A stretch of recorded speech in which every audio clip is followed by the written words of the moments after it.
Ladies and gentlemen, welcome to the Price Check, the sports podcast brought to you by the In the Zone Network, where we go city to city, state to state, worldwide. Back in the world of the NFL's football season is officially upon us.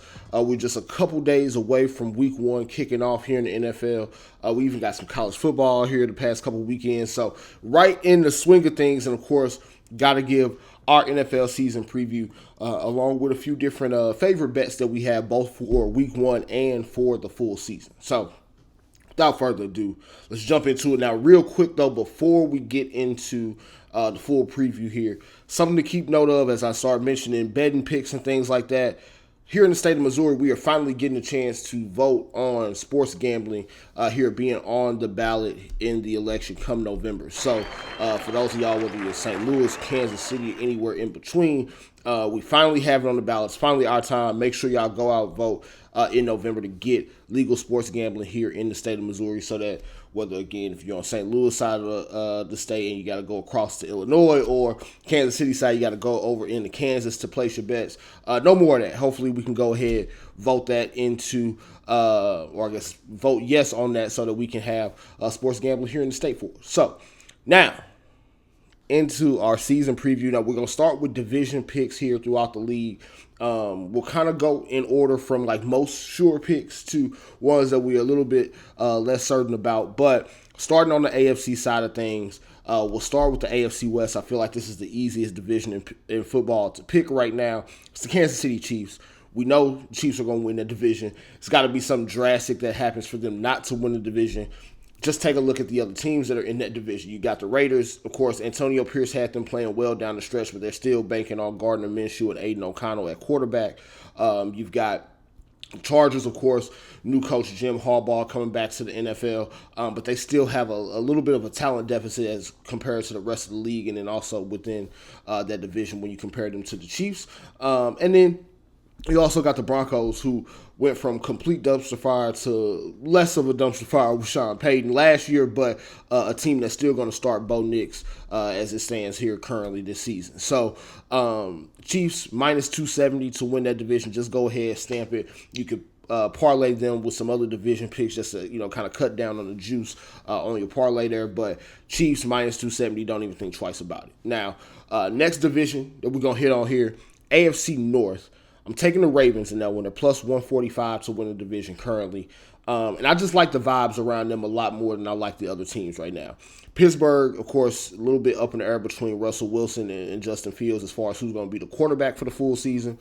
Russell Wilson, of course, is going to start as QB1, but who knows how long that lasts. And the vibe's just not really good right now around the Steelers. We're not sure about what the future may hold for Mike Tomlin there. What happens if they don't get a playoff win this year? Not liking what I'm hearing there. Of course, Cleveland Browns, we don't know if Deshaun Watson is good at football anymore. We don't know when Nick Chubb is coming back. And they just are a little bit of a mess around that team. And then the Bengals, everybody's talking about like Joe Burrow and team are going to come back healthy, but they're playing hardball and not wanting to pay Jamar Chase. They've already played hardball and said they're not going to play T. Higgins.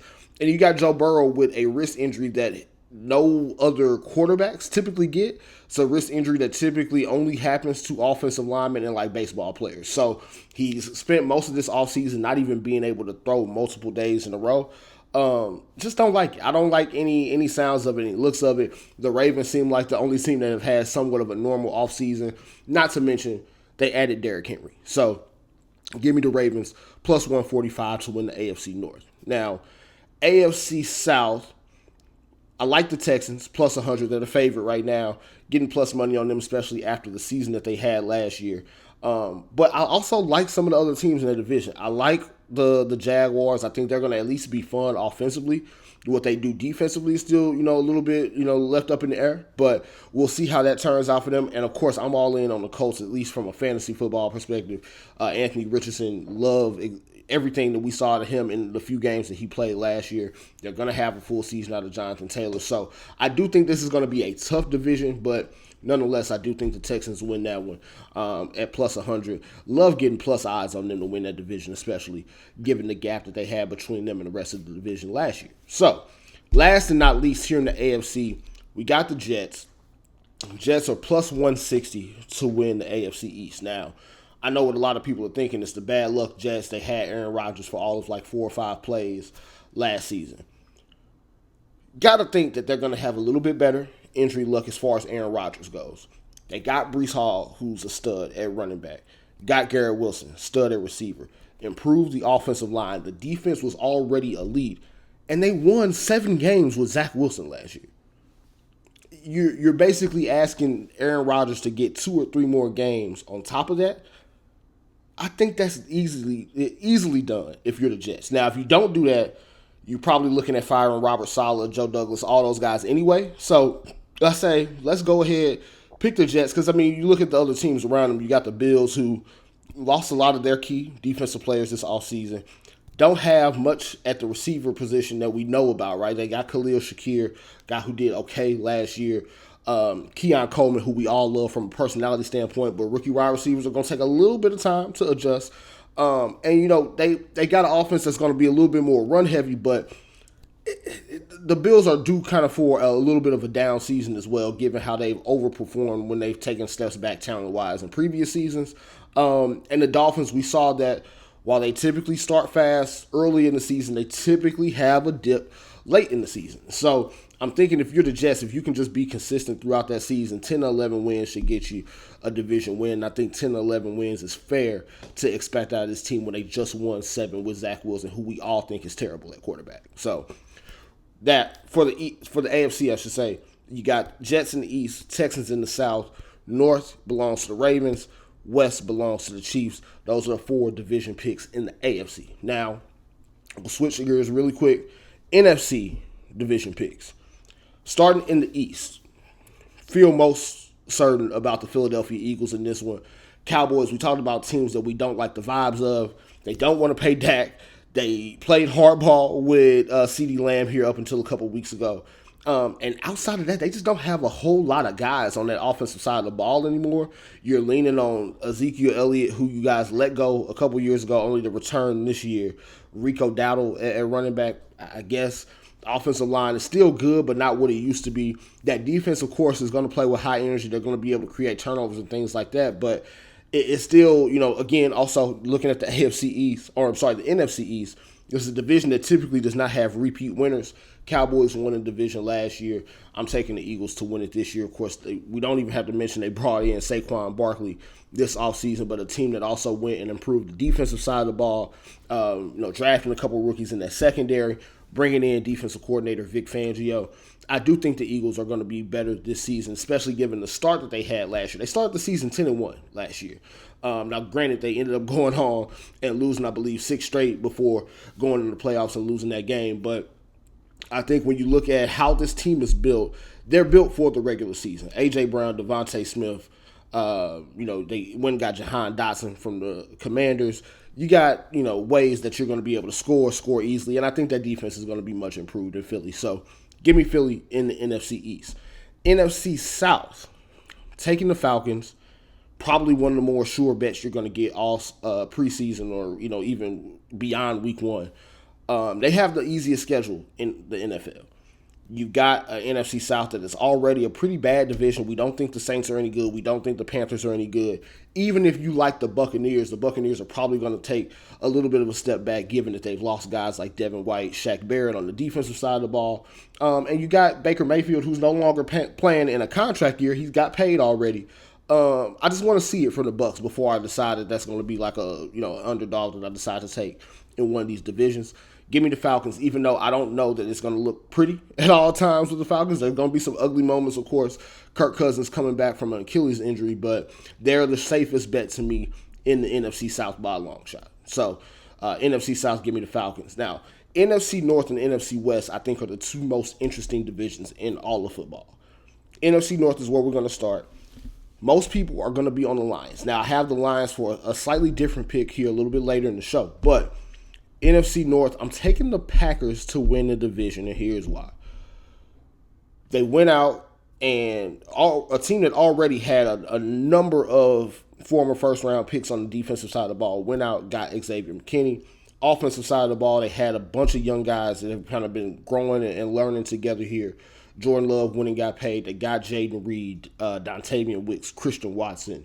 Romeo Dobbs, all those guys are receivers.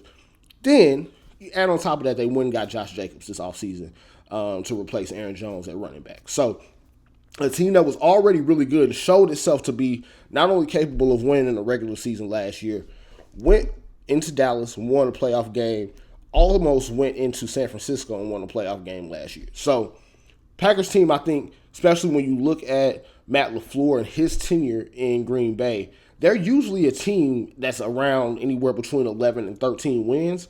I think that can get you the NFC North, especially when you think about the Lions and how they lost in the playoffs last year. I do think there's going to be a little bit of residual effect on them. Maybe not to the point where they're going to just miss the playoffs. I don't think they're going to be that bad, but I could see the Packers taking this division, let's say going 12-5, Lions go 11-6. There's a close division call there, but I think it's between those two teams, and right now I'm leaning Packers. So give me the Packers at plus 210 on the odds there. That's a great, solo pick if you want to make a division bet.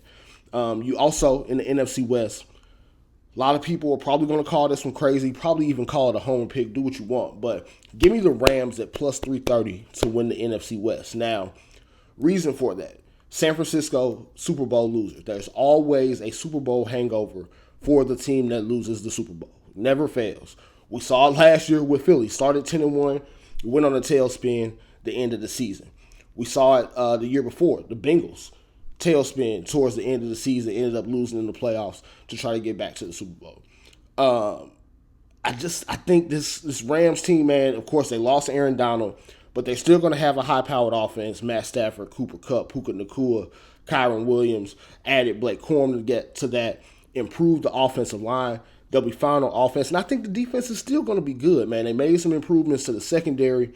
You got guys like Jared Verse, the rookie out of Florida State, him and his teammate Fisk, I believe, out of Florida State. They're going to be good defensively. It might take a little bit of time, first couple games in, but I think as we saw with the Rams last year, even with them starting a little bit slower, this is a team that you can make as a pretty safe bet to be in the playoff picture. And I think they can sneak that division out, especially if the 49ers are going to have kind of one of those, everything goes wrong type of seasons. I'm taking the Rams at plus 330 to win the NFC West. So, recap. NFC, you got Eagles, Falcons, Packers, Rams as our division winner picks. So, those are division picks in both the AFC and NFC. Now, as far as future bets go, I want to talk through a few of these here. Patrick Mahomes to have the most regular season passing touchdowns at plus 550. Love that. He had a receiver group that led the league in drops all of last year. You add Hollywood Brown, who of course has some history of drops himself, but add Hollywood Brown, you add Xavier Worthy, some speed that they didn't have last year, and you got another year with Rashee Rice building that rapport, even though, of course, you got to be a little leery of possible suspension for him. And then Travis Kelce hasn't gone anywhere. So give me Mahomes for most regular season passing touchdowns at plus 550. Give me Breece Hall, a couple different bets for him. Jets running back Breece Hall, by the way. Most regular season rushing yards plus 950. Offensive player of the year plus 1,600. Now, if we think the Jets are going to be good, I don't think it's all going to be on Aaron Rodgers' shoulders. I think it's going to be they play great defense. Breece Hall is going to be able to dominate some games for them. And then in the close games, Rodgers can be the difference between you losing and winning in some of the games where you had to rely on your quarterback in previous seasons. So give me Breece Hall in both of those.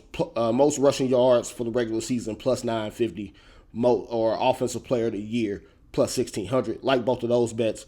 For the folks that are in on the Lions this year, I know I picked the Packers to win the NFC North. Now, I do still like this Lions team. If you like the Lions to win the division, instead of that bet at like plus 100 or so, plus 120, plus 130, take them to be the NFC's number one seed. Plus 470 on FanDuel.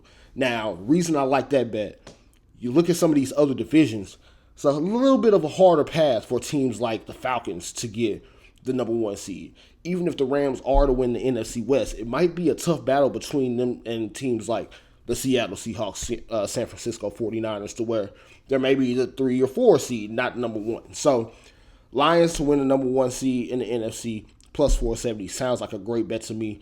If they're going to win the division, they're probably going to be in the mix for that top seed. And then last couple future bets here, both are around playoff teams. So first bet we have here, You've got Jaguars and Seahawks both to make the playoffs, plus 484. Like the Jaguars as a wild card team, it was a team that started the season last year 8-3, had a number of different injuries on that roster.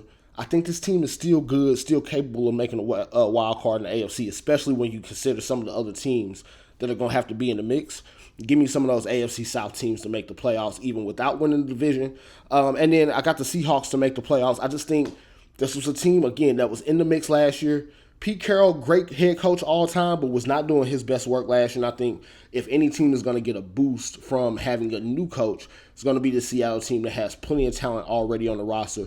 Just need a little bit of different motivation and a different voice. So Jaguars and Seahawks to both make the playoffs, plus 484.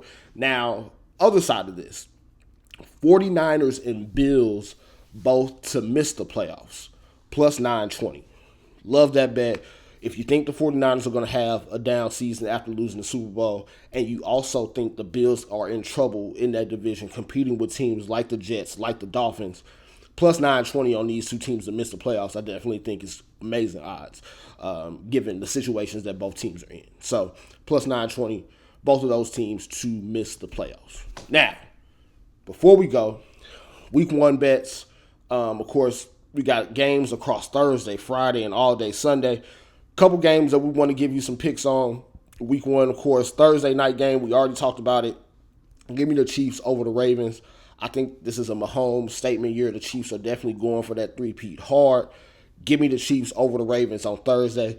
Probably was going to be a close game, but at Arrowhead, I'm taking the Chiefs over the Ravens. Now, for Friday's game in Brazil, talked about the Packers as a division winner in the NFC North. I'm taking them over the Eagles in week one. Reason for that, again, continuity thing. This Packers team has not had to change much. They changed, of course, defensive coordinators. But as far as talent on the roster, not a whole lot of new guys that they're introducing to this team. So give me Packers over the Eagles. I think the Eagles are going to be good, but I think it may take a couple weeks, especially defensively, for them to get where they need to be long term. And then by Sunday pick, give me the Texans money line over the Colts. Reason for that, Colts are 0-9-1 in their last 10 week one games. Last 10 seasons, they have not won a game in week one. I think that trend continues this year. Give me the Texans. So, those are all our picks. Those are all of our kind of thoughts and analysis here for week one and beyond this NFL season. It's going to do it for us here today. Now, of course, as these NFL weeks continue to progress on, we'll continue to come to you every Tuesday from here on out through the rest of the NFL season. We'll recap some of the most interesting and noteworthy things from the week before, while also giving you some picks and previews for the week ahead. Now, till next time, ladies and gentlemen, that has been Price Check. I am, of course, your host, Josh Price. Check it out.